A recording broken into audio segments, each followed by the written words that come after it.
Hi, and welcome to another episode of Hot Takes with me, the Silver Fox. Now, we've had a lot of good news today. Well, I've got something else that may be putting a smile on your faces, good viewers. We reported earlier how Nicola Sturgeon and her cronies refused to use government-issued comms. The reason, of course, being that they could be traced, that the information on them is recoverable, and that records are kept of everything that's said and done on them. So, of course, they obviously don't want that. And I did that video earlier. That's fine, and we all understand that.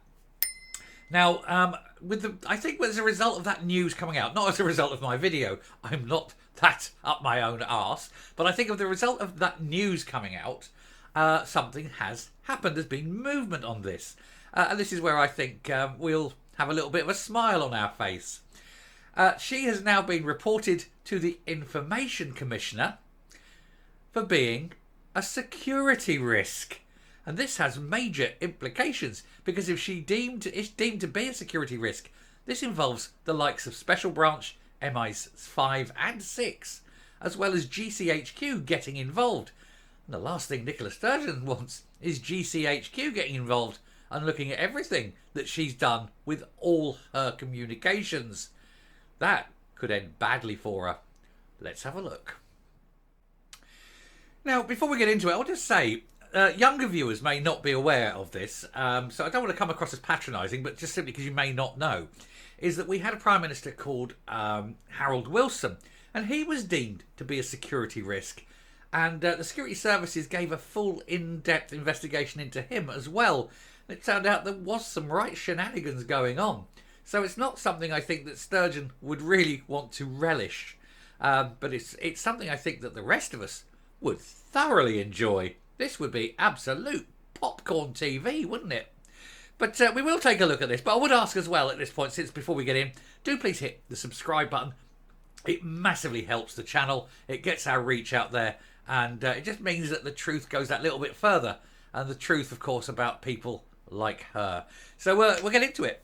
Nicola Sturgeon deemed major security risk over use of personal phone as First Minister. And I say this is the result of the revelation today that they all refused it, rather than my video highlighting that story. As I say, I'm not narcissistic enough to think that that was the case. Anyway, the former SNP leader has been reported to the Scottish Information Commissioner for using her personal phone to conduct Scottish government business due to concerns that important data could be leaked and or erased, deleted. Of course, that's the other thing. Nicola Sturgeon's use of a personal phone while First Minister has been labelled a major security risk by one critic who has reported her to the Transparency Watchdog. We previously told how the former SNP leader refused to take a government-issued mobile phone throughout her time in office, because obviously she doesn't want anyone to know the awful things that she was doing, for obvious reasons. They were awful, and indeed possibly criminal, and not just illegally criminal, but like crime against humanity type level of criminality. So obviously doesn't want any evidence left laying around, allegedly.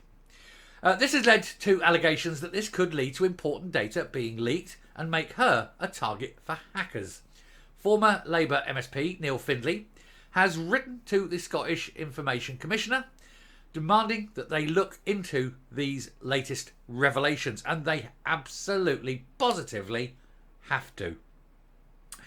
He wants to know if using personal phones constitutes a serious risk of a leak of important data.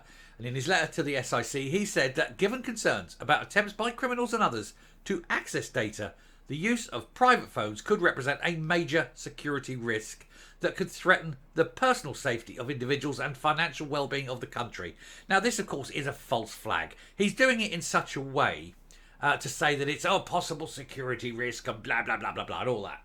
But, of course, it's not. He's pulling a rabbit out of the hat, and it's a very good rabbit. It's a beautiful rabbit. It would win prizes if this rabbit was in a rabbit show.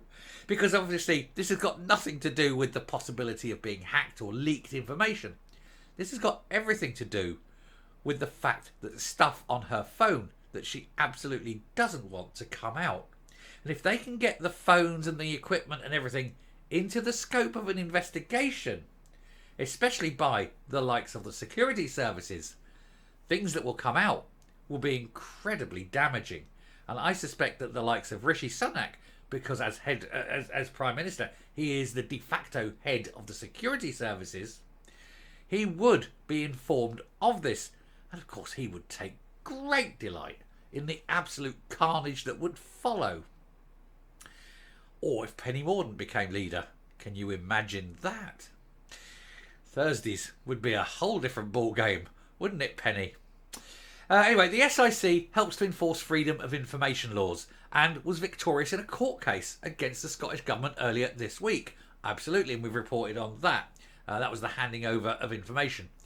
This was after it tried to block the release of Alex Salmond's evidence, or evidence about Alex Salmond, shall we say, which was gathered by James Hamilton. The main issue for Mr. Findlay is that there is no guidance for the use of mobile phones, and he believes this is a serious risk of a leak of important data and personal information about individuals, such as constituents.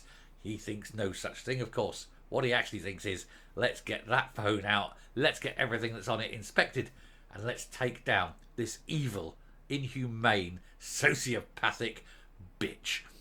That's what he's thinking.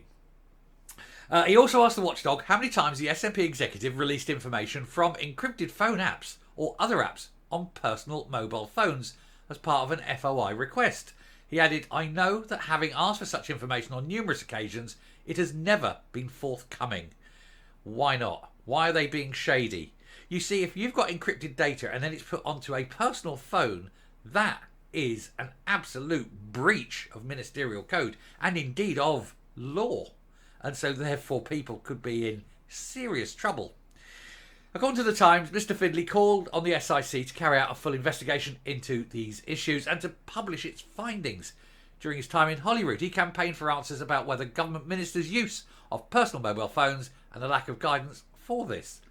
A government spokesman claimed that ministers previously used an approved secure app on their personal devices to access emails.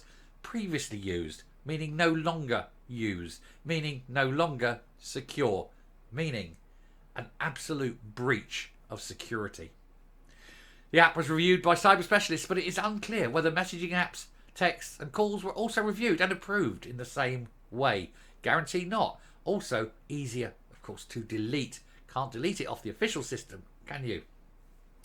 The SIC said it would respond to the letter directly in due course and confirmed it was reviewing whether any regulatory action was appropriate. Of course it is. It absolutely is.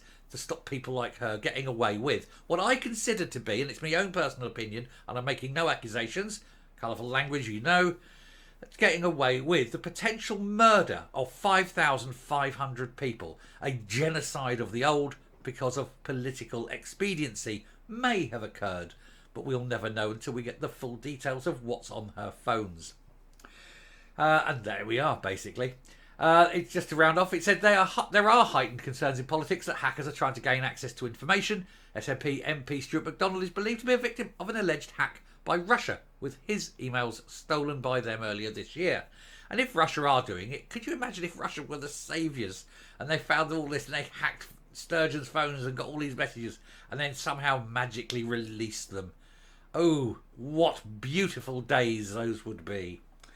The Information Commissioner's Office did release a report in 2021 which highlighted concerns around the use of personal devices for government business, and he noted a trend for adopting new ways of working without sufficient consideration of the risks and issues they may present for information management across government.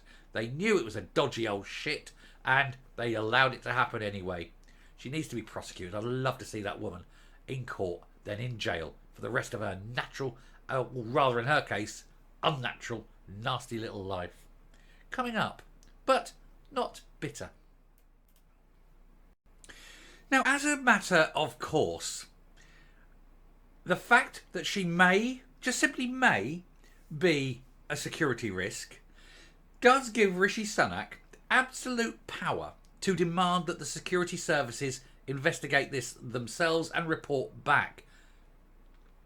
There is nothing she can do because this is security matters that affect the entire realm.